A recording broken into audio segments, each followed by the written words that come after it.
Imagine isso, você é um jovem tranquilo vivendo sua rotina numa cidade chamada Derry, o tipo de lugar onde todo mundo se conhece. As ruas são silenciosas e o mal caminha disfarçado. Nas últimas semanas, rumores estranhos começam a circular. Crianças desaparecem sem explicação, animais são encontrados mortos e adultos simplesmente evitam comentar qualquer coisa. É como se a cidade inteira tivesse feito um pacto de silêncio. E é nesse clima desconfortável que o primeiro episódio de Bem-vindo a Derry começa. A história abre em pleno inverno, a neve cai sem parar e o vento corta a pele como faca. Dentro do cinema local, uma das poucas distrações da cidade, conhecemos Matt Harper, um garoto que tenta escapar da vida difícil em casa. Matt é pequeno, magro e vive com uma chupeta escondida no bolso. Não porque ele seja infantil, mas porque aquilo é o único símbolo de conforto emocional que ele ainda tem. O filme começa, as luzes se apagam e Matt se esconde entre os assentos, tentando passar despercebido pela terceira vez aquela semana. Mas uma senhora irritada escuta o barulhinho da chupeta e vira para reclamar.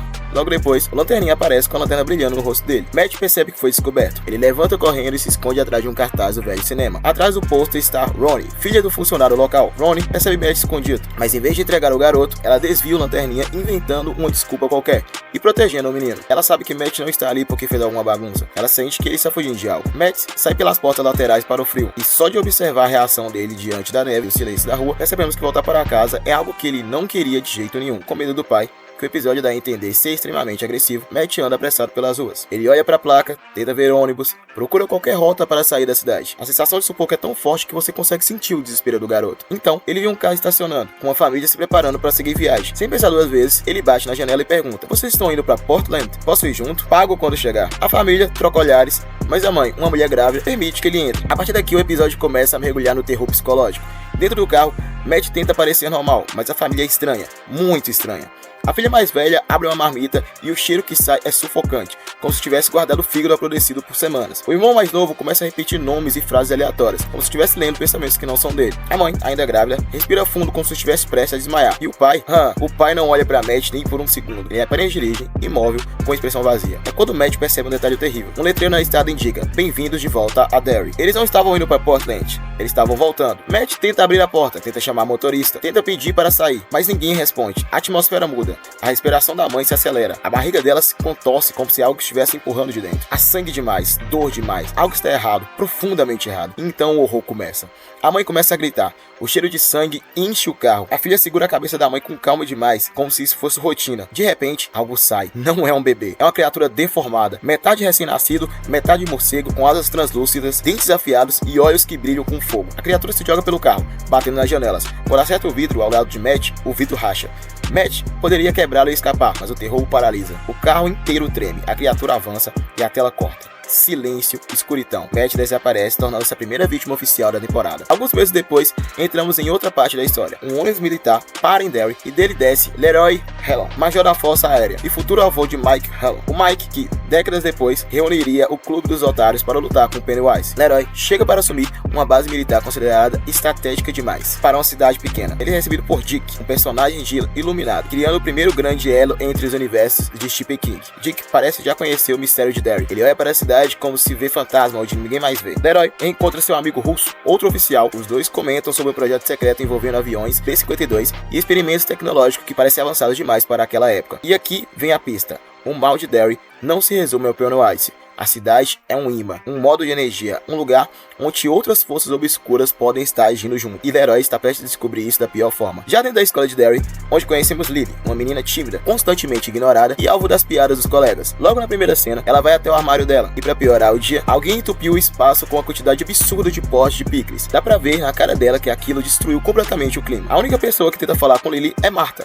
uma garota que sonha em ser popular, mas que está muito mais preocupada se os óculos novos a deixaram parecendo nerd demais.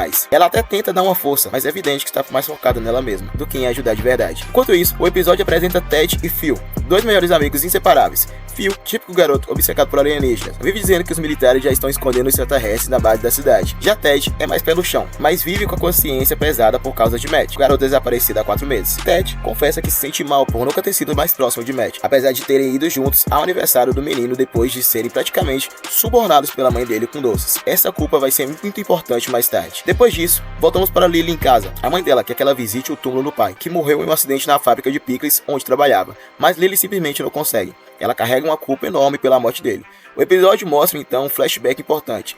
Lily e Matt eram amigos. Eles passam a noite de ano novo juntos, no mirante da cidade, assistindo aos fogos. E lá, ela confessa a Matt que sente que matou o próprio pai. Ela havia esquecido um anel dentro da fábrica e ele voltou lá para buscar. No meio disso, uma máquina travou. Ele tentou ajudar os funcionários e a máquina religou e ele foi devorado. Lily acredita que tudo isso foi culpa dela. Matt tenta confortar a amiga, mas isso só alivia um pouco o sofrimento. No presente, Lily escuta uma voz vindo do ralo no banheiro e a voz é de Matt, pedindo por ajuda, enquanto uma música distorcida aparece junto. Ela tenta manter a calma, pede para ele seguir a voz dela, mas logo 2 dedos apodrecidos surgem pelo ralo, deixando a garota completamente apavorada. No dia seguinte, Lily tenta contar o que viu para Martha, que simplesmente não acredita, e ela chama essa conversa de coisa de gente que vai parar no hospício. Sem ter com o que falar, Lily vai atrás de Ted e Phil, já que Matt tinha dito que era amiga deles. Phil debocha da situação, mas Ted fica mexido, mas ainda assim decide seguir a opinião do amigo e deixa a garota falando sozinha. A trama paralela mostra o jantar de Ted com a família. O pai dele é rabino, e quando o garoto pergunta sobre o sequestro de crianças, o homem explica que após o holocausto, nada é impossível. Depois disso, o episódio traz uma das melhores cenas de terror. O abajur do quarto de Ted ganha vida, com rostos costurados aparecendo na superfície,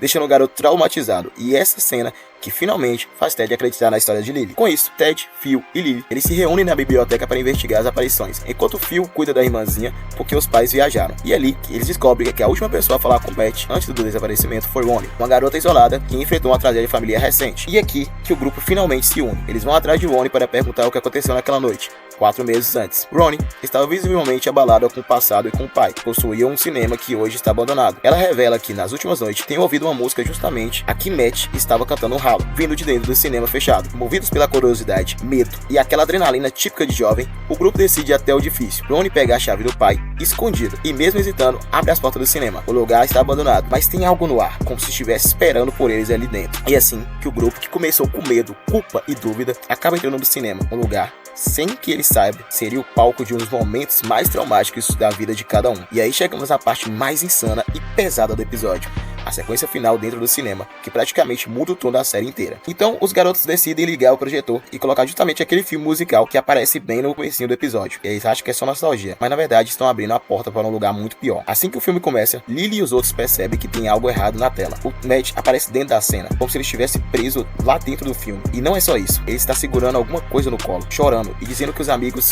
nunca ligaram para ele. O garoto olha diretamente para eles, como se realmente quisesse ver todo mundo na sala. Isso já é perturbador bastante, mas fica muito pior. Ronnie, que está na sala da projeção, também vê tudo acontecendo, e quando o Matt começa a sorrir daquele jeitinho torto e macabro, no estilo muito parecido com o Pennywise, aí você já sabe que vai dar merda. Ele joga o embrulho que estava segurando em direção à câmera, e nesse momento surge uma criatura, o bebê morcego, deformado e faminto, que sai da tela como se o filme fosse apenas uma janela. Daí pra frente vira um caos total. A criatura cai dentro da sala e começa a caçar os adolescentes. E aqui vem aquele momento que a gente assiste gritando: por que vocês não correram para debaixo das cadeiras? Tinha espaço de sobra para eles rastejar e fugir. Mas só a Lily tem essa ideia. Talvez ela seja a única com o mínimo de inteligência possível naquele momento. O resto decide fugir por cima das poltronas, que é obviamente o pior lugar possível, já que fica totalmente exposto. E aí, já sabe, já era. O Ted é o primeiro a ir de ralo. A criatura pega ele no ar, levanta como se fosse nada e destroça o garoto em questão de segundos. É brutal, rápido, e deixa claro que ninguém ali está seguro. Depois vem a vez do Phil, que insistiu em fugir por cima das cadeiras igual o personagem de filme de terror, tomando a pior decisão possível. Ele fica totalmente vulnerável e vira presa fácil. Nada surpreendente, só triste mesmo. A Lily tenta salvar Suzy, que é a irmã mais nova do Phil, mas a menina fica parada em choque e acaba sendo devorada também. É uma cena tensa e cruel, que reforça como essa série não tá com medo nenhum de matar personagens importantes logo no começo. Ronnie finalmente entra correndo na sala para tentar salvar a Lily. Quando ela vê a criatura vindo na direção delas, reage rápido, puxa a Lily pra fora e tranca a porta do cinema. Do lado de fora, ela ainda tenta perguntar o que diabos aconteceu lá, mas Lily só consegue gritar, totalmente em pânico, sem conseguir formular nenhuma frase. E essa é a vibe da série, pesada, agressiva e sem medo de traumatizar o público logo no primeiro episódio. Depois dessa sequência insana, dá pra entender por que Bem-vindos a Derry tá recebendo elogios e críticas do público. O primeiro episódio acertou muito em manter o tom violento e imprevisível do filme do It. Se vocês quiserem o recap do segundo episódio aqui no canal, já sabe, deixe o like, comenta quero o episódio 2 e se inscreva para não perder nada.